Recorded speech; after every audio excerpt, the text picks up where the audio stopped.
Hello dear students, आज के हम वीडियो में डिस्कस करेंगे political science class 11th CBSE रीचेंज सिलेबस। जी हाँ, जैसा कि आप सभी को पता ही होगा, क्लास 11 पॉलिटिकल साइंस का सिलेबस जो है कोविड-19 के कारण और पहले से ही मतलब कि आपका सिलेबस चेंज हो चुका है। कोविड-19 के कारण आपका 30% सिलेबस डिलीट हो चुका है। तो आपको अब कोविड-19 के 30% सिलेबस डिलीट हो जाने के बाद आपको कितना पढ़ना है, कितना छोड़ना है, ये सारी चीज़ डिस्कस करेंगे आज की इस वीडियो में। तो बने रहिए हमारे साथ अंत तक।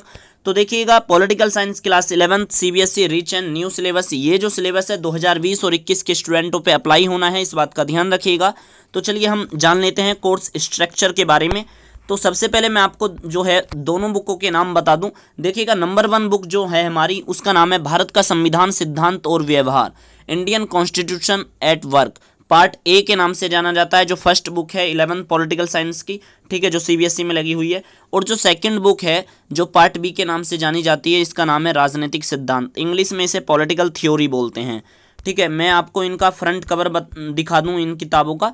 तो देखिएगा, ये है आपकी फर्स्ट बुक, ठीक है, जैसा कि आपको दिख रही होगी डिस्प्ले पे। ये है आपकी फर्स्ट बुक भारत का संविधान, सिद्धांत और व्यवहार, और सेकंड बुक है राजनीतिक सिद्धांत, ठीक है। और इसी प्रकार से ये इंग्लिश मीडियम की बुक है, ठीक है, इंग्लिश मीडियम के जो स्टूडेंट हैं, इंडियन कॉन्स्टिट्यूशन एट वर्क, और सेकंड बुक है पॉलिटिकल थ्योरी। तो चलिए हम जान लेते हैं अपनी फर्स्ट बुक यानी कि भारत का संविधान, सिद्धांत और व्यवहार का जो कोर्स कंटेंट है, आखिरकार उसमें आपको कौन सा चैप्टर पढ़ना है और उस चैप्टर के अंदर क्या पढ़ना है, ये सारी चीज़ डिस्कस कर लेते हैं। तो देखिएगा, भारत का संविधान, सिद्धांत और व्यवहार पॉलिटिकल साइंस की क्लास 11th में जो है आपका फर्स्ट चैप्टर लगा हुआ है इस बुक में, जिसका नाम है संविधान, ठीक है। देखिएगा, इस बात का ध्यान रखिएगा, चैप्टर का नाम ओनली ऑन संविधान है। अब की बार चैप्टर 1 है आपका संविधान, जो आपकी बुक में कुछ और दे रखा होगा, लेकिन वो सारी चीज़ें भी डिस्कस करेंगे। आप कंफ्यूज मत होना कि हमारी बुक में कुछ और दे रखा है, वीडियो अंत तक देखते रहना, सारी कन्फ्यूज़न आपकी दूर हो जाएंगी। चैप्टर 1 का नाम है संविधान। संविधान वाले चैप्टर में आपको पढ़ना है संविधान का दर्शन और संविधान का निर्माण, संविधान का दर्शन और संविधान का निर्माण, ठीक है, और मौलिक अधिकार और कर्तव्य, इसके साथ साथ राज्यों के नीति निर्देशक तत्व और संवैधानिक संशोधन, ठीक है। इस फर्स्ट चैप्टर में दोस्तों आपके बहुत सारे चैप्टरों का मिश्रण है। किन किन चैप्टरों को इस चैप्टर में मिलाया गया है, वो चीज़ें जो हैं हम बाद में देख लेंगे, ठीक है। तो सीबीएसई 2020 और 21 के सीजन के स्टूडेंट, तो आपको फर्स्ट चैप्टर में ये टॉपिक पढ़ने हैं। और आपके फर्स्ट चैप्टर का नाम अब क्या है, ओनली ऑन कॉन्स्टिट्यूशन यानी कि संविधान। सेकंड चैप्टर है आपका चुनाव और प्रतिनिधित्व। देखिएगा, आपकी बुक में जो सेकंड चैप्टर है वो दे रखा है भारतीय संविधान में अधिकार। भारतीय संविधान में जो अधिकार वाला जो चैप्टर है वो फर्स्ट चैप्टर में ही मर्ज कर दिया जा चुका है, यानी कि फर्स्ट चैप्टर में मिला दिया जा चुका है, जिसमें मौलिक अधिकार और कर्तव्य आपने देखा, ठीक है। मौलिक अधिकार और कर्तव्य आपको फर्स्ट चैप्टर में ही पढ़ने हैं, तो फर्स्ट चैप्टर में मिला दिए हैं। सेकंड चैप्टर का नाम इन्होंने अब रखा है, यानी कि दूसरा चैप्टर जो पिछली बार था वो हट गया, तो ये तीसरा चैप्टर होता था किसी ज़माने में, लेकिन अब ये चैप्टर 2 है। तो इस चैप्टर 2 का नाम क्या है, चुनाव और प्रतिनिधित्व। और इस चैप्टर के अंदर आपको पढ़ना है चुनाव और लोकतंत्र, भारत में चुनाव व्यवस्था और भारतीय राजनीति में चुनाव सुधार, ठीक है। यानी कि चुनाव और लोकतंत्र और भारत में चुनाव व्यवस्था किस तरह की बनी हुई है, और भारत में जो इलेक्शन प्रोसेस है उसकी पॉलिटिक्स में किस तरह से इम्प्रूवमेंट होने चाहिए, चुनावी पॉलिटिक्स जो होती है उसमें इम्प्रूवमेंट की क्या क्या ज़रूरतें हैं। तो ये नया टॉपिक डाला है सीबीएसई ने चैप्टर 2 में, तो इसका भी आपको अध्ययन करना है।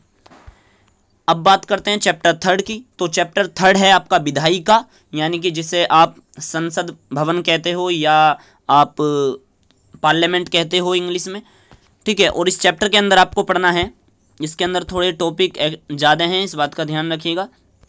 तो इसमें पढ़ना है संसद की आवश्यकता क्यों होती है, एक सदनीय और 2 सदनीय विधायिका में क्या अंतर है, ये आपको पढ़ना है। संसद के कार्य और शक्तियाँ और संसदीय समितियाँ, ये संसदीय समिति वाला जो टॉपिक है नया डाला गया है। संसदीय अधिकारी जो कौन कौन होते हैं, तो इनके बारे में आपको अध्ययन करना है, संसदीय अधिकारियों के बारे में, जिसमें अध्यक्ष होते हैं, उपाध्यक्ष होते हैं और संसदीय सचिव होते हैं। तो ये इनके क्या कार्य होते हैं, इनकी क्या ड्यूटीज़ होती है, ये सारी चीज़ें आपको पढ़नी है।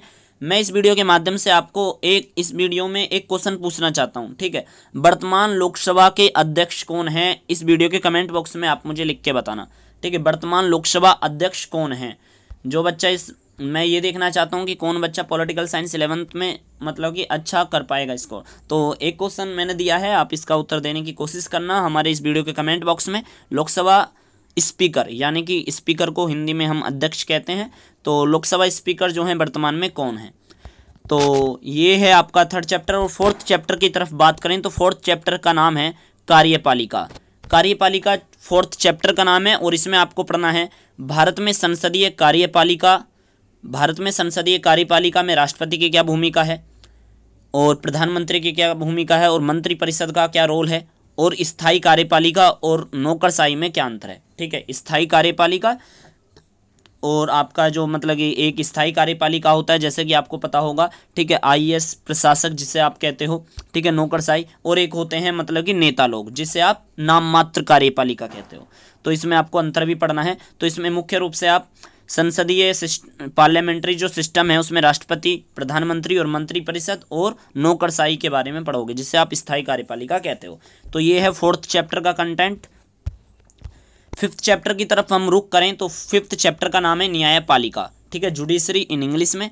तो देखिएगा इस चैप्टर में आपको पढ़ना है हमें स्वतंत्र न्यायपालिका की आवश्यकता क्यों होती है, यानी कि एक हमें फ्री, पूरी तरह से मुक्त सुप्रीम कोर्ट हो हमारा, हमें इसकी ऐसी आवश्यकता क्यों है कि हमारा जो न्यायपालिका है, जो जज हैं हमारे, वो आज़ाद रहने चाहिए।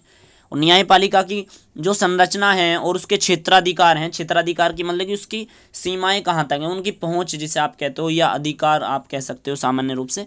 और न्यायिक पुनर्निरीक्षण जो आपका एक शब्द है, यानी कि न्यायिक पुनर्निरीक्षण क्या होता है, न्यायिक सक्रियता क्या होती है और न्यायिक अतिरेक क्या होता है। न्यायिक अतिरेक दिस न्यू टॉपिक है, न्यायिक अतिरेक। ठीक है, आपको सीबीएसई ने अब की बार लगाया है न्यायिक अतिरेक, तो ये नया टॉपिक डाला है सीबीएसई ने चैप्टर 5 में।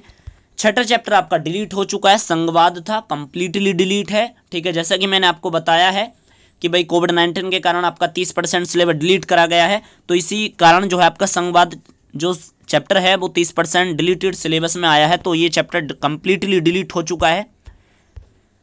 सातवां चैप्टर में देखिएगा बहुत सारे टॉपिक डिलीट हो चुके हैं, तो मैं आपको बता दूं, लेकिन आपको इसमें केवल एक टॉपिक पढ़ना होगा। ठीक है, एक टॉपिक पढ़ना है, वो है 73वां और 74वां संविधान संशोधन। ठीक है, और इस टॉपिक को छोड़कर बाकी सभी टॉपिक आपको नहीं पढ़ने हैं परीक्षा की दृष्टि से। जानकारी की दृष्टि से आपको वैसे तो पूरी किताब पढ़ लेनी चाहिए, लेकिन परीक्षा की दृष्टि से जो 73वां और 74वां संविधान संशोधन आने की आशंका रहेगी इस चैप्टर से। स्थानीय शासन, इंग्लिश में इसे लोकल गवर्नमेंट कहते हैं, जो अब की बार 7वां चैप्टर बना है। तो यानी कि 73वां और 74वां संविधान संशोधन छोड़कर इस टॉपिक के अलावा सारे टॉपिक सीबीएसई ने इस चैप्टर के डिलीट कर दिए हैं। ठीक है, और हम बात करेंगे देखिएगा अब अपनी सेकंड बुक की तरफ, यानी कि देखिएगा इसमें जो है इतने ही चैप्टर थे, अब आपको थोड़ी चीज़ें समझ में आ जाएंगी। सेकंड बुक स्टार्ट करने से पहले मैं आपको इस बुक का स्ट्रक्चर थोड़ा सा बता दूं। देखिएगा जब आप अपनी बुक खोलोगे तो आपके सामने जो है ना, ये वाली जो आपकी बुक है भारत का संविधान सिद्धांत और व्यवहार, यानी कि जो फर्स्ट बुक के अंदर मैंने आपको चैप्टर बताए 7 चैप्टर और इनके अंदर क्या क्या पढ़ना है ये जो बताए, जब आप अपनी बुक खोलोगे तो आपके सामने जो है इतने चैप्टर होंगे, 10 चैप्टर। और आप कहोगे कि सर ने जो वीडियो में बताया है वो 7 चैप्टर बताए हैं और चैप्टर भी आगे पीछे हैं। अब यहाँ पर थोड़ा समझ लो। देखो चैप्टर 1 का नाम आपकी किताब में दे रखा होगा संविधान क्यों और कैसे। इस फर्स्ट चैप्टर में जो है ना हमारा 10वां चैप्टर, 9वां चैप्टर और दूसरा चैप्टर शामिल कर दिया है। समझ में आ गया। जैसे कि आपको क्रॉस के माध्यम से मैंने निशान लगा रखा है डार्क रेड का, इसके माध्यम से आपको समझ में आ रहा होगा। आप इसका स्क्रीनशॉट लेना चाहो स्क्रीनशॉट ले सकते हो। इसके पीडीएफ को डाउनलोड करने का लिंक जो है मैं आपको बता दूंगा, आपको कैसे डाउनलोड करना है अंत में बता दूंगा। ठीक है, बड़ा सिंपल प्रोसेस है। तो देखिएगा पहले चैप्टर के अंदर जो आपका दूसरा चैप्टर और 9वां चैप्टर और 10वां चैप्टर शामिल हो चुका है। ठीक है, और इस प्रकार से आपके भाई 3 चैप्टर जब माइनस हो गए, यानी कि जब आपके 3 चैप्टर आपके माइनस हो गए तो 7 चैप्टर बचे।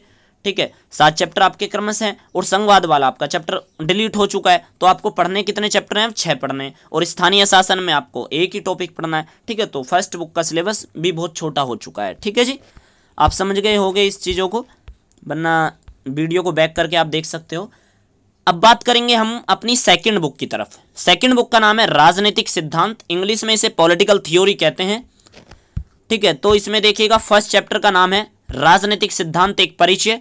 इसके अंदर आपको पढ़ना है राजनीति क्या है, राजनीति वर्सेस राजनीतिक सिद्धांत, यानी कि राजनीति और राजनीतिक सिद्धांत में क्या अंतर है ये आप जानोगे, और राजनीतिक सिद्धांत का महत्व क्या है। देखिएगा बच्चों, जब आप बीए फर्स्ट ईयर का एग्जाम दोगे, बीए फर्स्ट ईयर के फर्स्ट सेमेस्टर का, तो उसमें आपको यही पढ़ाया जाता है, राजनीतिक सिद्धांत। ठीक है, तो आप 11वीं में अगर अच्छी मेहनत कर लोगे तो बीए फर्स्ट ईयर में आपको बहुत आसानी रहेगी। तो राजनीति क्या है, राजनीति और राजनीति सिद्धांत में क्या अंतर है, ये बनाम का मतलब वशिष्ठ होता है। और राजनीति सिद्धांत का महत्व क्या है, इंपॉर्टेंस क्या है, उसकी प्रासंगिकता को आपको यहाँ पर बताना। ठीक है, ये फर्स्ट चैप्टर में आपको पढ़ना होगा। सेकंड चैप्टर जो है आपका, जो है स्वतंत्रता, इस चैप्टर का नाम है। तो इस चैप्टर में आपको पढ़ना है स्वतंत्रता बनाम आज़ादी, यानी कि स्वतंत्रता और आज़ादी में मुख्य अंतर क्या है और स्वतंत्रता और आज़ादी का अर्थ क्या क्या है ये जानोगे। और नकारात्मक स्वतंत्रता और सकारात्मक स्वतंत्रता में क्या अंतर है, इसमें आपको पढ़ना है। परीक्षा की दृष्टि से ये क्वेश्चन भी आ जाता है, नकारात्मक स्वतंत्रता और सकारात्मक स्वतंत्रता में क्या अंतर है। ये था सेकंड चैप्टर। चैप्टर थर्ड का नाम है समानता। और आपका चैप्टर थर्ड में जो समानता है, इसमें आपको क्या क्या पढ़ना है, तो पढ़ना है आपको समानता क्या है, समानता का महत्व, समानता के विभिन्न आयाम क्या हैं। ठीक है, यानी कि कौन कौन से प्रकार होते हैं समानता के, वो आप सारे पढ़ोगे। और हमें समानता को कैसे बढ़ावा दे सकते हैं, हम लोग जो हैं समानता को, इक्वलिटी, समाज में जो है समानता आए, उसको लेकर हम क्या अपना इंपॉर्टेंस निभा सकते हैं, यानी कि क्या महत्व हो सकता है हमारा, हमारी क्या भूमिका हो सकती है, हम कैसे बढ़ावा दे सकते हैं, ये भी आपको सीबीएसई में पढ़ाया जाएगा आपके टीचर्स के द्वारा। ठीक है, फोर्थ चैप्टर है आपका जिसका नाम है न्याय, जिसे आप जस्टिस कहते हो इंग्लिश में। फोर्थ चैप्टर का नाम है न्याय। और इस चैप्टर में आपको देखिएगा मित्रों, आपको पढ़ना है न्याय क्या है, यानी कि जस्टिस, व्हाट इज जस्टिस, और न्याय क्या है, न्याय के विभिन्न आयाम क्या हैं। वितरणात्मक न्याय, देखिएगा ये टॉपिक जो है बीए फर्स्ट ईयर के फर्स्ट सेमेस्टर में लगा हुआ है। ठीक है, जो आपको 11वीं क्लास में अब की बार डाल दिया है, बड़ा ही अच्छा और इंटरेस्टिंग टॉपिक है ये। और वहाँ पे जॉन रॉल्स का न्याय सिद्धांत जब बीए में आप पढ़ोगे तो आपको नया लगता है, बहुत ही ऐसी अजीब गरीब क्या चीज़ आ गई, तो इसलिए थोड़ा सा आपको अब की बार 11वीं में डाल दिया है। तो वितरणात्मक न्याय जो है इनका, जॉन रॉल्स का, जिन्हें जॉन रॉल्स का न्याय सिद्धांत के नाम से जानते हैं, जॉन रॉल्स एक व्यक्ति का नाम है, इस बात का ध्यान रखिएगा। ठीक है, तो इनका वितरणात्मक न्याय का जो सिद्धांत है आखिरकार वो क्या है, तो आपको 11वीं क्लास में ही पढ़ना है, नया टॉपिक है। ठीक है, पांचवा टॉपिक की तरफ मैं बात करूं तो पांचवें चैप्टर का नाम है अधिकार। इस चैप्टर में आपको पढ़ना है अधिकार क्या है, अधिकारों का इतिहास, जो नया टॉपिक इन्होंने डाला है, हिस्ट्री ऑफ राइट्स, अधिकारों का प्रकार और मानवाधिकार। मानवाधिकार जो टॉपिक है बच्चों पहले था थोड़ा सा, लेकिन अब की बार इन्होंने नया टॉपिक डाला है मानवाधिकार, आप पढ़ लेना। ह्यूमन राइट्स, इसमें भी ज़्यादा बड़ी बात नहीं है। ह्यूमन राइट्स का लेक्चर जो है एक हमारे दूसरे चैनल पे पड़ा हुआ है, आप उसे भी जाके देख सकते हो। ठीक है, उस वीडियो का डिस्क्रिप्शन में लिंक मैं प्रोवाइड करवा दूंगा। मानवाधिकार के बारे में आधे घंटे का समथिंग हमारा लेक्चर है वो। तो अधिकार क्या है, अधिकारों का इतिहास, अधिकारों का प्रकार, ठीक है, ये और मानवाधिकार, ये अधिकार वाले चैप्टर में आपको पढ़ना है। छठा चैप्टर का नाम है नागरिकता, जो इस बार 2020 और 21 सीजन में 30% के सिलेबस में ये चैप्टर आपके डिलीट हो चुके हैं। छठा चैप्टर नागरिकता कंप्लीटली डिलीट है, यानी कि आपको परीक्षा की दृष्टि से इसका अध्ययन करना चाह रहे हो तो कर लीजिए, बनना है तो इसकी कोई खास जरूरत नहीं है। देखिएगा मैं ऐसा क्यों कह रहा हूँ, बात यह है कि भाई देखिएगा जानकारी तो जितनी ले लो उतनी कम होती है। अब डिलीट हो गया तो उसका मतलब ये नहीं कि आप बिल्कुल ही ना पढ़ो। ठीक है, जानकारी प्राप्त कर लो। सीबीएसई ने भी यही बताया कि इसका मतलब ये नहीं है कि हमने डिलीट कर दिए कि बच्चा ना पढ़े। ठीक है, आप पढ़िएगा, पर परीक्षा की दृष्टि से इससे कुछ आने वाला है नहीं, यानी कि सीबीएसई ने कंप्लीटली डिलीट कर दिया है नागरिकता वाला चैप्टर। और सातवां चैप्टर है राष्ट्रवाद, जिसे आप नेशनलिज्म बोलते हो, और ये भी कंप्लीटली डिलीट है। ठीक है, इस बात का ध्यान रखिएगा। ये जो सिलेबस है जो मैं आपको यहाँ पर बता रहा हूँ, ये केवल 2020 और 21 स्टूडेंटों पर अच्छी तरह से अप्लाई होना है, और आगे के ईयरों के लिए ये सिलेबस नहीं है। जो आने वाले स्टूडेंट होंगे यानी कि 2021 और 22 के, ये 2020 और 21 के लिए है। तो देखिएगा चैप्टर 8 का नाम है धर्मनिरपेक्षता, सेकुलरिज्म जिसे आप कहते हो, ये भी कंप्लीटली डिलीट हो चुका है। ठीक है, और आपका अगला चैप्टर है शांति, और जो शांति भी चैप्टर आपका कंप्लीटली डिलीट हो चुका है। तो ये आपके 4 जो चैप्टर हैं दोस्तों, ये लगातार जो हैं डिलीट हो चुके हैं, छठा, सातवां और आठवां और नौवां। ठीक है, छठा चैप्टर नागरिकता, राष्ट्रवाद और धर्मनिरपेक्षता और शांति, जिसे आप इंग्लिश में पीस बोलते हो, और ये भी चैप्टर कंप्लीटली डिलीट हो चुका है।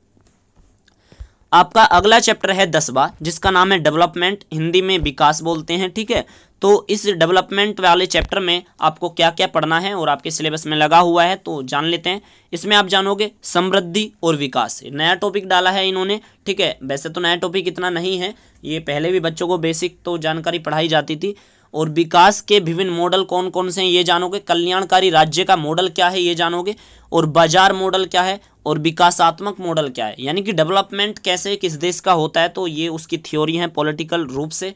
तो ये इन सारी थ्योरी को आपको पढ़ना है, बाजार मॉडल, विकासात्मक मॉडल और राज्य का कल्याणकारी मॉडल, ठीक है, यानी कि विकास के विभिन्न मॉडल हैं, और समृद्धि और विकास क्या है ये सारी चीज़ आपको जाननी है।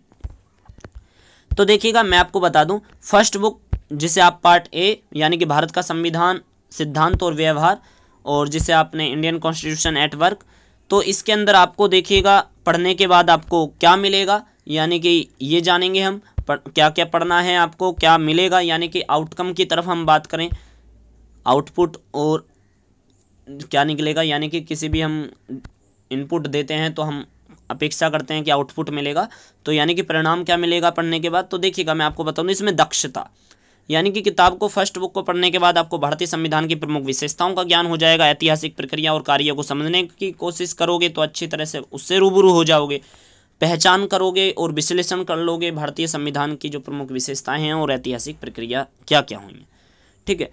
परिणाम क्या होगा छात्रों को, तो देखिएगा क्या रिजल्ट होगा इस किताब को पढ़ने का, कि ऐतिहासिक प्रक्रिया और उन परिस्थितियों को समझोगे जिनमें संविधान का मसौदा तैयार किया गया था, यानी कि संविधान की कॉन्स्टिट्यूशन असेंबली किस तरह से बनी थी, वो सारी चीज़ आपको ध्यान आ जाएगी, समझ में आ जाएगी, ठीक है। और जो अगला पॉइंट है कि भारतीय संविधान के निर्माताएं जो हैं निर्देशित करने वाले विविध दृष्टिकोण से परिचित होंगे, यानी कि देखिएगा इसके लिए अगर आप रियलिटी में 11th की पॉलिटिकल को अच्छी तरह से घोर अध्ययन करना चाहते हो, कॉन्स्टिट्यूशन असेंबली यानी कि संविधान सभा के जो निर्माता थे, यानी कि संविधान सभा के जो सदस्य थे, उनके क्या क्या स्पीच रही, वो सारा जो है एक राज्यसभा टीवी चैनल है बच्चों, ठीक है, यूट्यूब पे आपको देखने के लिए मिल जाएगा, जो ऑफिशियल चैनल है राज्यसभा टीवी, उनकी कॉन्स्टिट्यूशन पे उनकी ना डॉक्यूमेंट्री बनी हुई है, और वो 10-12 भागों में है डॉक्यूमेंट्री, रियल है, नाटक की तरह है, आप उसे देखिएगा अपनी फैमिली के साथ बैठ के, बड़ा ही इंटरेस्टिंग आपको देखने के लिए मिलेगा।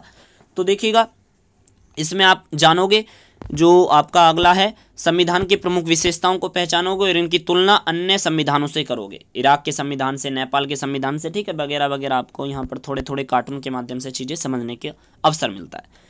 आपका है कि वास्तविक जीवन में संविधान के कार्य का विश्लेषण करोगे, यानी कि देखिएगा रियल लाइफ से कॉन्स्टिट्यूशन को जोड़ के देखोगे कि कॉन्स्टिट्यूशन के अंदर जो आर्टिकल हैं या जो संविधान के अंदर जो हमारे अधिकार हैं वो अधिकार हमें वास्तविक रूप से मिल पाते हैं, नहीं मिल पाते। अगर नहीं मिल पाते तो आप देख सकते हो कि क्या क्या होता है, फिर आंदोलन वगैरह होते हैं, ठीक है, सरकार से इस्तीफा देने तक की बात आ जाती है। तो देखिएगा अब बात करेंगे सेकेंड बुक की, तो जिसका नाम है पॉलिटिकल थ्योरी यानी कि राजनीतिक सिद्धांत। इसमें आपको दक्षता होगी राजनीतिक सिद्धांत को समझने की और गंभीर रूप से मूल्यांकन और लागू करना होगा, यानी कि आपके दिमाग में इस चीज़ से आप रूबरू होगे कि पॉलिटिकल थ्योरी के अंदर क्या क्या चीज़ें आती हैं। उनके अंदर पॉलिटिकल थ्योरी के अंदर वही सारी चीज़ें आती हैं जो पॉलिटिकल थ्योरी के ये सारे चैप्टर हैं, ठीक है। तो परिणाम क्या होगा, आप इस किताब को पढ़ने का आपको क्या फल मिलेगा बात करें तो देखिएगा विभिन्न विषयों और वास्तविक जीवन से जुड़े विचारकों को समझोगे, यानी कि ऐसे ऐसे जो मतलब कि राजनीतिक विद रहे हमारे पॉलिटिशियन, उन जैसे जॉन स्टुअर्ट मिल को आप जानोगे, जॉन रॉल्स का न्याय सिद्धांत जैसे अरस्तु का, ठीक है, और मतलब कि आग सान सू की, तो काफ़ी सारे इसमें विचारकों को आप समझोगे और बीए फर्स्ट ईयर में आप अच्छी तरह से इसका अध्ययन करोगे। और तार्किक तर्क कौशल विकसित होगा आपका, यानी कि जब समझोगे कि समाज में, सोसाइटी में अधिकार, यानी कि इस प्रकार की एक डिबेट है, ये एक प्रकार की समझने वाली ही है, ठीक है, क्योंकि इसमें एक स्टोरी टाइप हम नहीं बता सकते, मतलब कि कोई भी टीचर अगर बताएगा, एक थ्योरी है। जैसे फर्स्ट बुक का जो फर्स्ट चैप्टर है आपका संविधान, तो उसमें एक स्टोरी टाइप हो सकती है, लेकिन यहाँ पर थ्योरी है, आपको समाज का दृष्टिकोण की रूपरेखा करते हुए खुद बच्चे को समझना होता है। तो इस पे आपको तार्किक कौशल आपका विकसित होगा, यानी कि आपकी नॉलेज, और अर्थपूर्ण रूप से आसपास के राजनीतिक जीवन के मुद्दों और चिंताओं में आप भाग लेते हैं, तो उसमें आप भाग भी ले पाओगे। कहने का मतलब ये जो हमारे आसपास के राजनीतिक जो हमारी लाइफ है, यानी कि पॉलिटिकल जो हमारी लाइफ है, हम देखते हैं टीवीओं में, समाचारों में, ठीक है, जैसा सुनते हैं, देखते हैं कि समाज में आज क्या हो रहा है, इक्वलिटी कहाँ पर है, स्वतंत्रता कहाँ मिल रही है, तो वो सारी चीज़ें ज़्यादा डिस्कस नहीं करूँगा, तो वो सारी चीज़ आप यहाँ पर भी जानोगे। तो देखिएगा बात कर लेते हैं कि आपको कौन सा चैप्टर जो है कितने मार्क्स का आने वाला है, यानी कि कितने अंक मिलेंगे। तो देखिएगा भारत का संविधान, सिद्धांत और व्यवहार, ये आपके अंदर इसमें जो चैप्टर हैं वो कितने नंबर के आएंगे और टीचर आपको उस चैप्टर को कराने के लिए कितनी क्लास लेंगे, ठीक है, मैक्सिमम, तो वो सारी चीज़ डिस्कस करेंगे। तो देखिएगा फर्स्ट चैप्टर का नाम है संविधान। संविधान फर्स्ट चैप्टर का नाम है और इसके लिए आपको टीचर जो हैं 1 महीना देंगे पूरा, यानी कि 30 पीरियड लेने पड़ेंगे और 13 नंबर का इस चैप्टर से आने वाला है। ठीक है, हाईएस्ट मार्क है, हाईएस्ट रैंकिंग का चैप्टर है, 30 क्लास देनी है टीचरों को इसमें। ठीक है, बेसिक से हाई लेवल तक का समझाना होगा टीचरों को, इसलिए 1 महीने का पूरा ये चैप्टर समझाना है और 13 नंबर का इसमें से पेपर में आना है।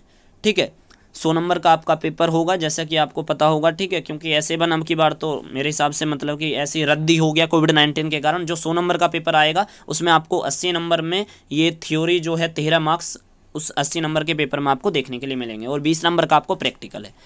दूसरा चैप्टर चुनाव और प्रतिनिधित्व, इसके लिए आपको जो है 14 क्लास लेनी होंगी टोटल अपने टीचर से। ठीक है, यानी कि 14 घंटे भी हम कह सकते हैं। और ये दूसरा और तीसरा चैप्टर मिला के सीबीएसई ने कहा है कि हम जो है इसमें से 12 नंबर का पेपर में पूछेंगे। ठीक है, दूसरा और तीसरा चैप्टर मिला के। तीसरे चैप्टर का नाम है विधायिका, जिसके लिए टीचरों को 14 क्लास लेनी है। 14 क्लास में चैप्टर विधायिका खत्म करना है। चौथा चैप्टर है कार्यपालिका। देखिएगा बच्चों, टीचर वैसे तो एक एक दिन में भी चैप्टर को ख़त्म कर देते हैं, लेकिन ये आपका ही अधिकार है। पॉलिटिकल साइंस अब आप पढ़ने जा रहे हो कि सीबीएसई ने कहा है कि आपको 14 क्लास में ख़त्म करना है। वैसे तो टीचर बहुत जल्दी ख़त्म कर देते हैं, सरकारी स्कूल के टीचर किस तरह के होते हैं वो अच्छी तरह से आप रूबरू होगे। तो चौथा चैप्टर है कार्यपालिका, जिसके लिए 12 क्लास टीचरों को लेनी होंगी और न्यायपालिका चैप्टर है अगला 5वां, जिसकी 12 क्लास लेनी होंगी। तो ये चौथा और 5वां चैप्टर मिला के सीबीएसई जो है इन दोनों चैप्टरों में से 12 नंबर का पूछने वाली है। ठीक है, ध्यान रखिएगा। तो बात करते हैं हम अगले चैप्टर की। तो छठा चैप्टर डिलीट है पूरी तरह से और 7वां चैप्टर है स्थानीय शासन, जो 4 क्लास लेनी होंगी टीचरों को और इसमें से 3 नंबर का आएगा। 3 नंबर का आपका मिलान चिन्ह भी आ सकता है। ठीक है, 1 नंबर के 3 क्वेश्चन भी पूछ लेंगे। तो टोटल 86 दिन के अंदर ही आपकी फर्स्ट बुक खत्म होगी, यानी कि अगर हम सारे पीरियड्स को जोड़ें तो 86 पीरियड बैठ जाते हैं। तो टोटल मार्क्स जो हैं 40 बैठेंगे। फर्स्ट बुक 40 नंबर की और सेकंड बुक 40 नंबर की है। तो आपने इसका स्क्रीनशॉट भी ले लिया होगा और कैसे पीडीएफ डाउनलोड करनी है तो अब मैं आपको बता दूं। तो देखिएगा, पीडीएफ डाउनलोड करने का जो लिंक है मैं इस वीडियो के डिस्क्रिप्शन में, जब सबसे नीचे जाओगे वीडियो के डिस्क्रिप्शन को सारा पढ़ लेना। ठीक है, जब सबसे नीचे जाओगे तो सबसे नीचे आपको वीडियो का डिस्क्रिप्शन के अंदर लिंक मिल जाएगा और इस पीडीएफ को डाउनलोड करने का वो लिंक होगा और उस लिंक पे जैसे ही क्लिक करोगे पीडीएफ डाउनलोड लिंक पर, तो आपका ये वाला पीडीएफ जहाँ से मैं आपको इस वीडियो को बता रहा हूँ, ये पूरा पीडीएफ हिंदी में हमने बनाया है। सीबीएसई इंग्लिश में प्रोवाइड करवाती है। हिंदी छात्रों को वो इतना मतलब कि महत्व नहीं देते, वो सोचते हैं कि सब बच्चे समझ लेंगे इतना तो। ठीक है, तो हिंदी में सारी चीज़ मेरे द्वारा टाइप करी गई है। तो राजनीतिक सिद्धांत में जो फर्स्ट चैप्टर है, इस फर्स्ट चैप्टर के लिए टीचरों को 12 क्लास लेनी है और 4 नंबर का आएगा इसमें पेपर में। सेकंड चैप्टर है स्वतंत्रता और तीसरा चैप्टर है समानता। स्वतंत्रता चैप्टर के लिए 12 क्लास लेनी है टीचरों को और समानता के लिए भी 12 क्लास लेनी है। स्वतंत्रता और समानता वाले चैप्टरों से टोटल 15 नंबर का पूछा जाएगा सीबीएसई में। ठीक है, तो अगला चैप्टर है आपका न्याय और अगला चैप्टर है आपका अधिकार। चौथे चैप्टर का नाम है न्याय और 5वें चैप्टर का नाम है अधिकार। टोटल 12 क्लास, मतलब कि न्याय चैप्टर के लिए 12 क्लास और अधिकार चैप्टर के लिए भी 12 क्लास लेनी है। इन दोनों चैप्टरों को मिलाकर भी सीबीएसई आपसे 15 नंबर का पूछेगा। ठीक है, ध्यान रखिएगा। ऐसे भी पूछ सकता है कि भाई 7 नंबर का तो पूछ लिया उससे और बाकी नंबरों का पूछ लिया अधिकार वाले चैप्टर से। ऐसा भी हो सकता है कि भाई 5 नंबर का न्याय वाले चैप्टर से पूछ लेंगे और 10 नंबर का अधिकार वाले चैप्टर से पूछ लेंगे। ठीक है, दो चैप्टरों को एक साथ करके नंबर बताना का मतलब यही होता है सीबीएसई का। ठीक है, वरना डायरेक्ट ना बता दे। और छठा चैप्टर जैसा कि मैंने बताया, छठा, 7वां और 8वां और 9वां चैप्टर आपका कंप्लीटली डिलीट है। छठा चैप्टर और 7वां चैप्टर और आपका 8वां धर्मनिरपेक्षता और 9वां चैप्टर आपका शांति, ये डिलीट हो चुके हैं। ठीक है, तो बात करेंगे 10वें चैप्टर की डायरेक्ट। अब 9वें के बाद 9वां चैप्टर, यानी कि 9वें चैप्टर डिलीट है, उससे पहले के 3 चैप्टर भी डिलीट है 9वें के साथ।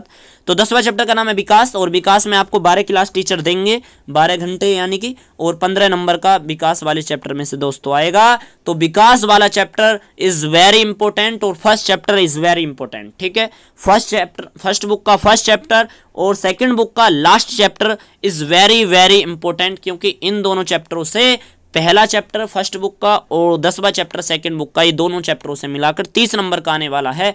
तो इस बात का ध्यान रखिएगा, क्योंकि सेकंड जो बुक है उसमें से लगातार चैप्टर डिलीट करे गए हैं और ये किताब जो है आपकी 72 घंटों में आपको टीचरों को ख़त्म करनी है, यानी कि 72 दिनों में। और एक घंटे की क्लास लेते हैं टीचर आपके स्कूलों में और 40 नंबर का इस किताब में से पूछा जाएगा। ठीक है, तो आई होप कि आप समझ गए होंगे। 20 नंबर का आपको प्रोजेक्ट होगा। SA1 जैसे कि मैंने आपको बता दी, इस साल रिजेक्ट सा ही लग रहा है। SA1 का जो पेपर है अब की बार नहीं होगा। वरना पिछली बार होता था। तो देखिएगा तो आपको डायरेक्ट अब मतलब कि अपीयर होना पड़ेगा 100 नंबर के पेपर के लिए।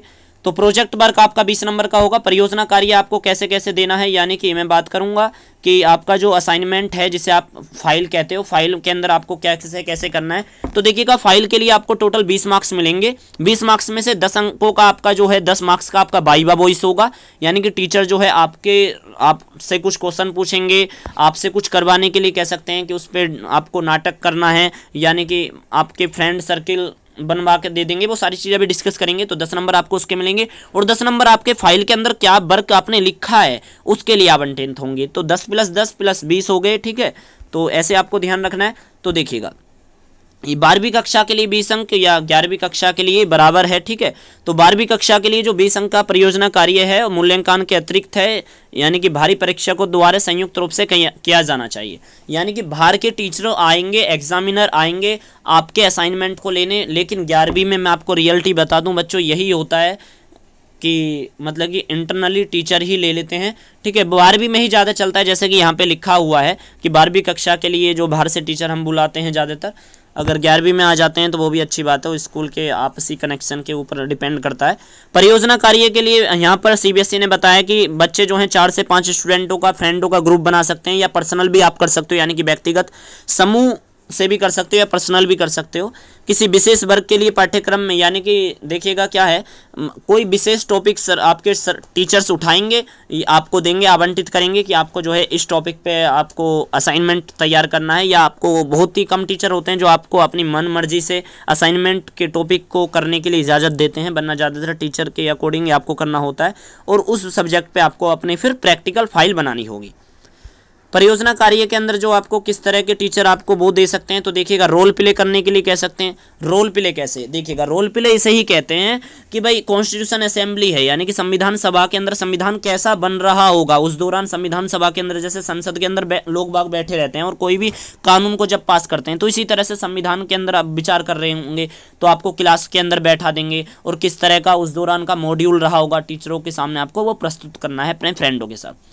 आपको प्रेजेंटेशन करने के लिए दे देंगे। प्रेजेंटेशन तो सिंपल है, आप समझते होंगे कि आपको उस पर थोड़े बहुत आपको 2 शब्द बोलने हैं, यानी कि मॉडल करने के लिए दे देंगे आपको, उसका मतलब कि उसके रूप में ढलना। एक प्रकार का फील्ड सर्वे का मतलब यही है कि मान लीजिए मौलिक अधिकार पे किसी बच्चे को वो मिला और टीचर ने कह दिया सभी को फील्ड सर्वे कहना है। वैसे कोविड-19 में आपको फील्ड सर्वे का तो टॉपिक नहीं देंगे। फील्ड सर्वे ऐसा ही होता है कि आप घर घर जाके, यानी कि आप सार्वजनिक प्लेसों पे जाके पूछो लोग बागों से जाके कि आप मौलिक अधिकारों के बारे में क्या जानते हो, क्या मौलिक अधिकार वास्तव में संविधान के अंदर जो दिए गए हैं वो आपको मिल पा रहे हैं। तो मतलब कि एक रियलिटी अनुभव करोगे फील्ड सर्वे के माध्यम से।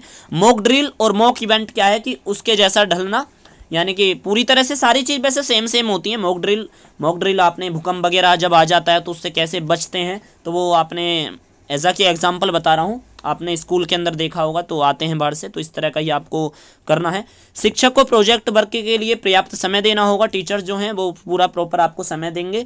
और प्रोजेक्ट वर्क तैयार करने के लिए छात्र द्वारा उठाए गए विषय पर कक्षा में शिक्षक द्वारा चर्चा भी की जानी चाहिए। यानी कि जो स्टूडेंट कोई भी टॉपिक उठाए, देखिएगा असाइनमेंट का मतलब असाइनमेंट हो, यानी कि आपका कोई असाइनमेंट कह देते हैं, कोई से फाइल वर्क, कोई प्रोजेक्ट वर्क। तो इसका मकसद ये होता है कि भाई टीचर जो हैं टीचर स्टूडेंट से रूबरू होंगे इसके माध्यम से।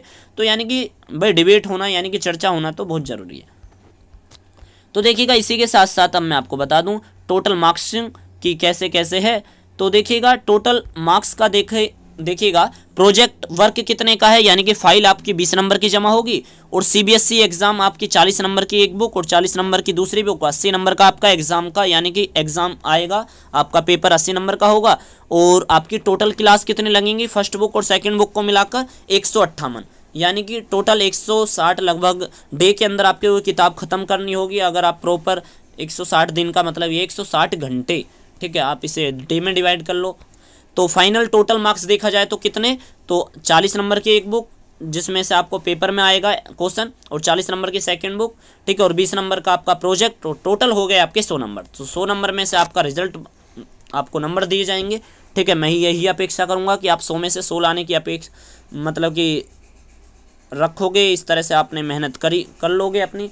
देखिएगा पर्टिकुलर टॉपिकों पर आप चैप्टरों पे अगर मेरे से वीडियो बनवाना चाहते हो या ये चाहते हो कि हम इस पे वीडियो बनाएं आपके 11th की पॉलिटिकल साइंस पे। तो इस वीडियो के कमेंट बॉक्स में ज़रूर बताना। ज़्यादा से ज़्यादा अगर बच्चे इस वीडियो को लाइक करेंगे और बताएंगे कि अब वो पर चैप्टर वाइज पर्टिकुलर टॉपिकों पर वीडियो चाहते हैं संक्षेप में, जैसे कि मैंने आपको बताया कि ये पूरी जो सिलेबस है हिंदी में इस तरह से मैंने समझाया आपको पूरा विस्तार पूर्वक विश्लेषण के साथ। आई होप कि आपको पूरा सिलेबस समझ में आ गया होगा।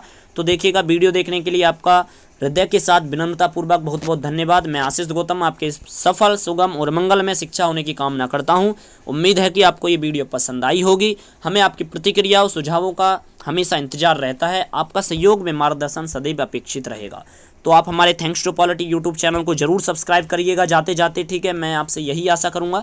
और अगर आपको वीडियो पसंद आई है, अगर आपको लगा है कि विस्तारपूर्वक विश्लेषण अब अंत तक आपने समय दिया, इसके लिए बहुत बहुत शुक्रिया। अगर आपको लगा है कि वीडियो आपको थोड़ी सी भी बेनिफिटेबल लगी है तो अपने मित्रों के साथ, अपने स्कूल के ग्रुपों में इस वीडियो को शेयर करना मत भूलिएगा। तब तक के लिए दीजिए आशीष गौतम को इजाज़त। अगर आपका कोई भी क्वेश्चन या क्वेरी है इस वीडियो के कमेंट बॉक्स में ज़रूर बता देना। तो मैंने इस वीडियो में आपसे एक क्वेश्चन पूछा था कि वर्तमान लोकसभा के अध्यक्ष कौन है। इस वीडियो के कमेंट बॉक्स में आप मुझे उसका उत्तर भी बताना। देखना चाहता हूं कि कौन सबसे अच्छा उत्तर बताएगा।